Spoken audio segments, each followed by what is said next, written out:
गंजी की खूबसूरत चोटी भाग 2। अभी तक आपने जाना कि किस तरह दिव्या अपने बालों को बहुत प्यार करती थी और अपने घमंड के कारण वह अपने बालों को गवा बैठी और उसके बाद अपने पश्चाताप के आंसू से उसे वापस उसके बाल मिल सके। अब आगे। दिव्या के बाल उसको वापस मिल गए थे और अब उसे किसी प्रकार की कोई परेशानी नहीं थी और वह खुशी खुशी राजकुमार के साथ अपना जीवन बिता रही थी। लेकिन समय के साथ वह यह भूल गई कि उसने घमंड के कारण कितना बड़ा मूल्य चुकाया था और धीरे धीरे उसे वापस अपनी सुंदरता और अपने बालों पर घमंड होने लगा। इस घमंड के कारण धीरे धीरे वह राजा के साथ भी बुरा व्यवहार करने लगी और यह भी भूल गई कि जो राजा उसके लिए सब कुछ करता है, अगर वह उसके दिल से उतर जाएगी तो उसका क्या होगा।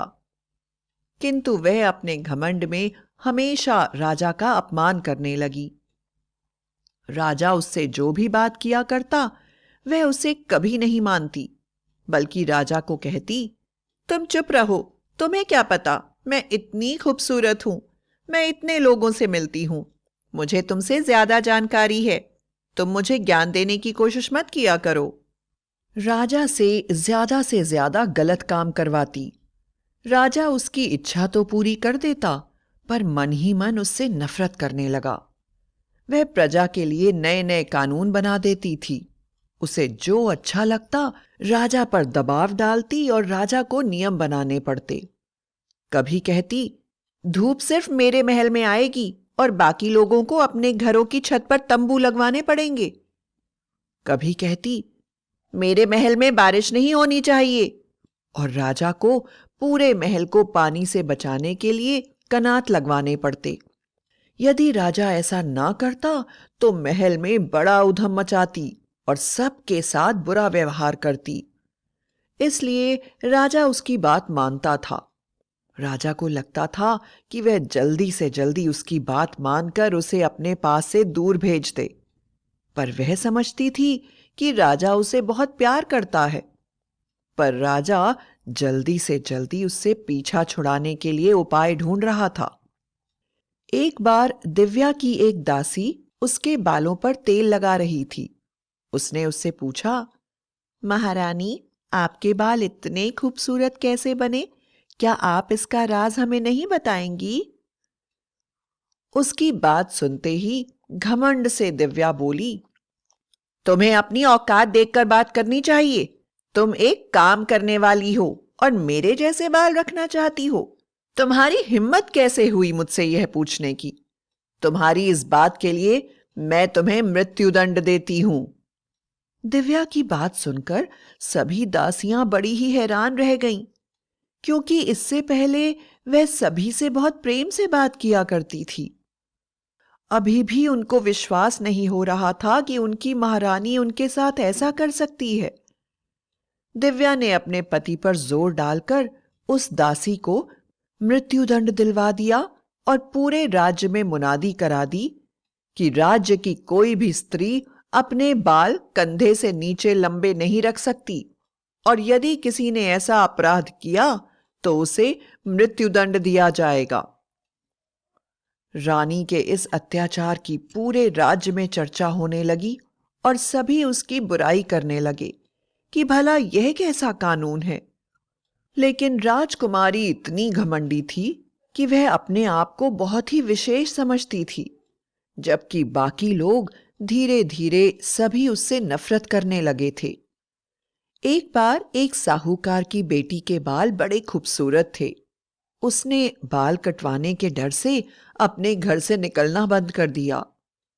लेकिन एक बार राजकुमारी की एक दासी ने इसकी खबर राजकुमारी को दे दी। जैसे ही उस घमंडी राजकुमारी को इस बात की खबर मिली, उसने तुरंत ही साहूकार की बेटी को अपने महल में बुलवा लिया और अपनी सभी दासियों के सामने ही उसको पूरी तरह से गंजा कर दिया और उसका चेहरा काला करके उसे वापस उसके घर भेज दिया। साहूकार की बेटी यह अपमान बर्दाश्त नहीं कर पाई और उसने मन ही मन राजकुमारी से बदला लेने के लिए एक बहुत ही खतरनाक योजना बनाई। वह राजकुमारी के पास गई और ऐसा दिखाने लगी कि वह राजकुमारी को बहुत प्यार करती है और उसकी दासियों में शामिल हो गई। उसकी सेवा करने लगी। धीरे धीरे राजकुमारी के मन में यह विश्वास आ गया कि वह उसे बहुत प्यार करती है। एक दिन मौका देखकर उसने जिस तालाब में राजकुमारी नहा रही थी, उस तालाब में विष डाल दिया। राजकुमारी नहाने के लिए आई और तालाब के अंदर घुसी तो उसका पूरा शरीर जलने लगा और पूरे शरीर पर बड़े बड़े जले हुए फफोले बन गए और वह जले बालों, जले शरीर और जले चेहरे के कारण बड़ी भयानक नजर आने लगी।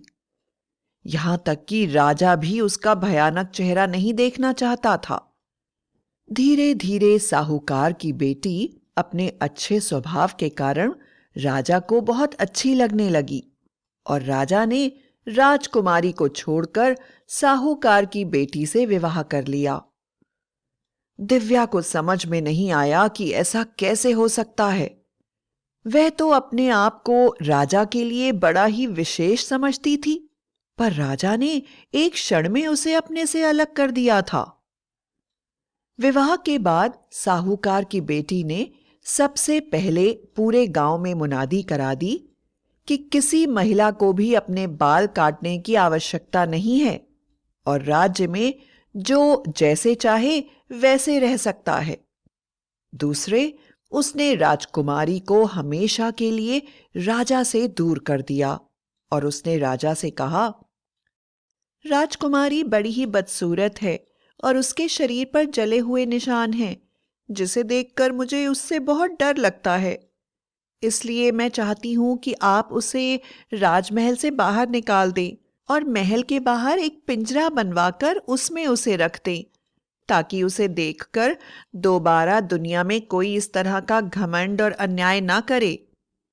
राजकुमार को साहूकार की बेटी की सलाह बड़ी पसंद आई और उसने तुरंत दिव्या को घर से निकाल दिया और घर के बाहर एक पिंजरे में जानवरों की तरह कैद करके रख दिया।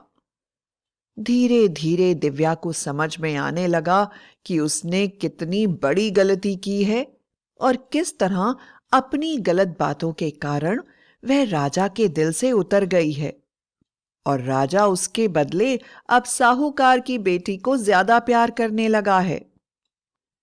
एक बार जब दिव्या राजमहल के बाहर बने पिंजरे में आंसू बहा रही थी, तो वहीं पुरानी वन माता वहां से गुजरी और दिव्या का यह हाल देखकर हैरान रह गई। वह दिव्या के पास आई और उन्होंने दिव्या से पूछा, अरे दिव्या, तुम्हारा यह हाल कैसे हो गया? दिव्या बोली, वन माता, यह सब मेरे कर्मों का फल है। मैं भूल गई थी पहले भी अपने घमंड के कारण मैंने किस तरह से सजा पाई थी और घमंड के कारण मैं फिर से अपने पति और प्रजा के साथ अन्याय करने लगी। मुझे जो सजा मिली है मैं उसी की अधिकारी हूं और मैं इसे भोगना चाहती हूं। दिव्या की बात सुनकर वन देवी ने कहा, देखो, गलतियां सबसे होती हैं। यह अलग बात है कि तुमने 2 बार गलती करी, लेकिन तुम्हारे पश्चाताप के आंसू तुम्हारे सभी पापों को धो देंगे और धीरे धीरे तुम फिर से पहले की तरह हो जाओगी। तुम्हें अपने व्यवहार को बदलना होगा और तुम्हें सब लोग फिर से प्यार करने लगेंगे। वन देवी की बात सुनकर दिव्या जोर जोर से रोने लगी और सचमुच ही उसके आंसुओं से उसके पाप धुल गए और उसका शरीर पहले की तरह हो गया तथा उसके बाल भी धीरे धीरे बढ़ने लगे। वह सभी से बहुत ही प्रेम का व्यवहार करती, जिसके कारण सभी उसको प्यार करने लगे और धीरे धीरे यह खबर राजा तक पहुंची कि दिव्या फिर से पहले की तरह हो गई है। तो साहूकार की बेटी ने दिव्या को वापस महल में बुला लिया और उसके साथ प्रेम का व्यवहार करने लगी। उसने कहा, मैंने सिर्फ तुम्हें सीख देने के लिए ऐसा किया था, पर अब तुम बदल गई हो। और फिर उसने दिव्या के लंबे और खूबसूरत बालों की अपने हाथ से चोटी बनाई और उसे राजकुमारी की तरह सजाकर बोली, आज से तुम यहाँ की बड़ी रानी और मैं छोटी रानी। इसके बाद दिव्या ने कभी घमंड नहीं किया और सभी के साथ प्रेम से रहने लगी। उसके पश्चात उसके अच्छे व्यवहार के कारण सभी उससे प्यार करने लगे। वह पहले की तरह खूबसूरत हो गई और राजकुमार भी उसे पहले से ज्यादा प्यार करने लगा और महत्व देने लगा। इस तरह सब लोग मिलजुल कर प्रेम से रहने लगे और राज्य भी दिन प्रतिदिन आगे बढ़ने लगा और वहां का राजा अपनी दोनों रानियों के साथ खुशी खुशी जीवन बिताने लगा।